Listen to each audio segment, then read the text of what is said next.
ईश्वर मेरे साथ है। हमारे इस चैनल में आपका स्वागत है।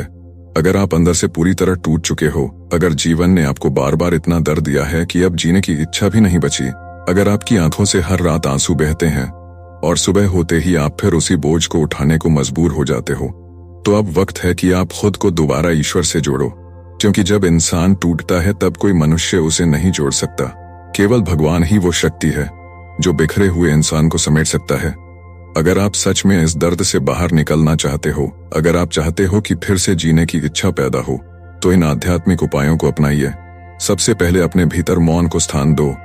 कुछ समय के लिए हर बात को छोड़ दो, मोबाइल, टीवी, शोरगुल, यहाँ तक कि रिश्तेदारों की बातें भी, और सिर्फ खुद के भीतर झांक कर देखो। वहां एक टूटा हुआ इंसान नहीं बल्कि एक तपता हुआ आत्मा है जो कुछ बड़ा बनने के लिए संघर्ष कर रहा है। जब आप भीतर मौन हो जाते हो तब आप परमात्मा की आवाज सुन सकते हो। वह हमेशा हमसे कुछ कह रहा होता है, लेकिन हम अपने ही शोर में उसे सुन नहीं पाते। हर सुबह सूरज से पहले उठो और अपने आप से सिर्फ एक सवाल पूछो, क्या आज मैं थोड़ा और मजबूत बन सकता हूं? और फिर हाथ जोड़कर ईश्वर को धन्यवाद दो कि उन्होंने तुम्हें आज का दिन दिया। ये छोटा सा कृतज्ञता भाव तुम्हारे जीवन में चमत्कार ला सकता है। उसके बाद सुबह के समय किसी शांत जगह बैठकर ध्यान लगाओ। कुछ नहीं करना, बस आंखें बंद करके ईश्वर का नाम लो। बॉम नमः शिवाय या राम या ईसा मसीह या अल्लाह, जो भी नाम तुम्हारे हृदय को छू जाए, उस नाम की माला बना लो और उसे जपते जाओ। धीरे धीरे तुम्हारे टूटे मन के टुकड़े एक एक करके जुड़ने लगेंगे। हर जप एक मरहम की तरह होगा और एक दिन ऐसा आएगा जब तुम्हें लगेगा कि तुम्हारा दर्द अब शक्ति बन चुका है। आध्यात्मिक उपायों में दूसरा सबसे महत्वपूर्ण कदम है क्षमा। अगर किसी ने तुम्हारा दिल दुखाया है, धोखा दिया है, तो उन्हें क्षमा कर दो। इसका मतलब यह नहीं कि तुम कमजोर हो, इसका मतलब है कि तुम ईश्वर के करीब हो। क्षमा करने से तुम्हारा हृदय हल्का होगा और तुम शांति की ओर बढ़ोगे। जब तुम क्षमा करते हो तो अपने लिए करते हो, ना कि उस व्यक्ति के लिए। इसलिए खुद को उस घुटन से बाहर निकालो जो बदले की भावना से उत्पन्न होती है।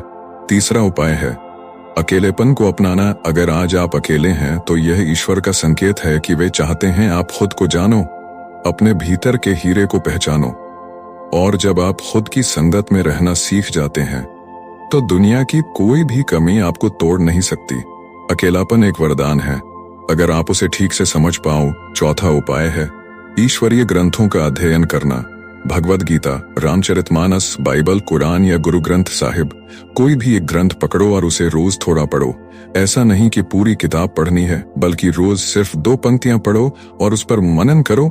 आप देखेंगे कि हर बार जब आप उस ग्रंथ को पढ़ेंगे तो आपको नए अर्थ मिलेंगे, क्योंकि ईश्वर हर परिस्थिति में हमें अलग अलग मार्ग दिखाते हैं। 5वां उपाय है सेवा। जब हम टूटते हैं तो अपने दर्द में उलझ जाते हैं, लेकिन जब हम किसी और के लिए कुछ करते हैं, किसी भूखे को खाना देते हैं, किसी जरूरतमंद की मदद करते हैं, तो हमारे भीतर एक दिव्य ऊर्जा जन्म लेती है जो हमें भीतर से जोड़ने लगती है। सेवा से बड़ा कोई योग नहीं, कोई साधना नहीं, यह सीधा ईश्वर से जोड़ती है। 6वां उपाय है प्रकृति से जुड़ना। पेड़, पौधे, नदियां, पहाड़, ये सभी ईश्वर की जीवित रचनाएं हैं। रोज कुछ समय पेड़ के नीचे बैठो, नंगे पैर मिट्टी पर चलो, सूरज को निहारो, बारिश में भीगो। ये सब चीजें तुम्हारे टूटे हुए मन को गहरे स्तर पर ऊर्जा देंगी। 7वां उपाय मैं टूट गया हूं, वे बदल दो। बार बार खुद से कहो, यह अंत नहीं है, यह तो शुरुआत है एक नए जीवन की, जहां अब मैं कमजोर नहीं बल्कि शक्तिशाली बनूंगा। 8वां उपाय सोने से पहले आत्मचिंतन। हर रात सोने से पहले 5 मिनट अपने दिन को याद करो। कौन सी बात अच्छी थी, कौन सी बात ने दुख दिया, और फिर सब ईश्वर को सौंप दो। कहो, प्रभु, आज का दिन आपको समर्पित करता हूं। जो भी हुआ, अच्छा या बुरा, सब आपका प्रसाद था।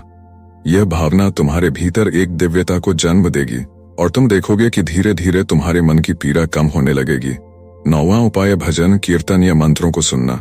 जब भी तुम अकेले हो या टूटे हुए महसूस कर रहे हो, तब कानों में ईश्वर के नाम की आवाज गूंजने दो। राम रसायन तुम्हारे पासा, हर हर महादेव, साईं राम, वाहे गुरु, जो भी नाम तुम्हें सुकून दे उसे सुनो और उसमें खो जाओ। ईश्वर की धुन तुम्हारे टूटे हुए मन को जोड़ देगी। 10वां उपाय आशा, उम्मीद, विश्वास। यह मत भूलो कि रात चाहे कितनी भी काली क्यों न हो, सुबह जरूर होती है। तुम्हारा वर्तमान चाहे कितना भी बिखरा हुआ लगे, लेकिन तुम्हारा भविष्य ईश्वर के हाथ में है और ईश्वर कभी अपने भक्त को अधूरा नहीं छोड़ते। वह समय जरूर आएगा जब तुम्हारी आंखों में आंसुओं की जगह चमक होगी, जब तुम्हारे दर्द की जगह शांति होगी। जब तुम्हारा टूटना ही तुम्हारी सबसे बड़ी ताकत बन जाएगा।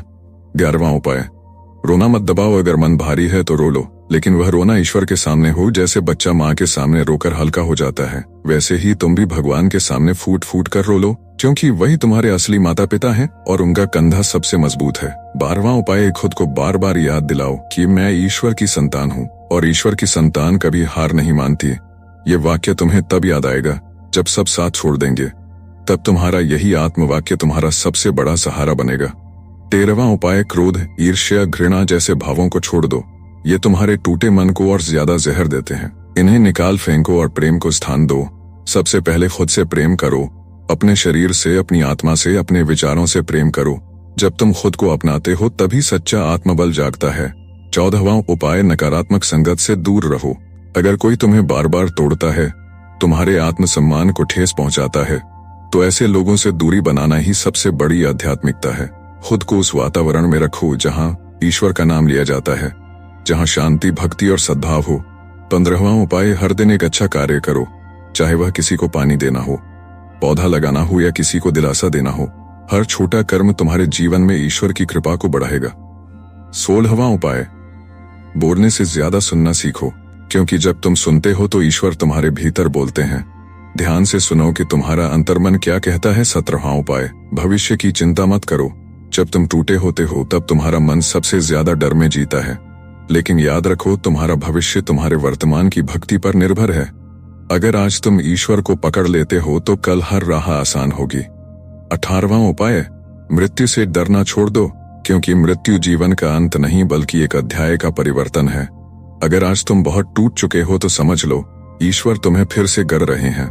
जैसे कुम्हार मिट्टी को पीटता है लेकिन सुंदर घड़ा बनाने के लिए, वैसे ही ईश्वर तुम्हें तराश रहे हैं। 19वां उपाय, प्रतिदिन एक मंत्र अपने जीवन में दोहराओ।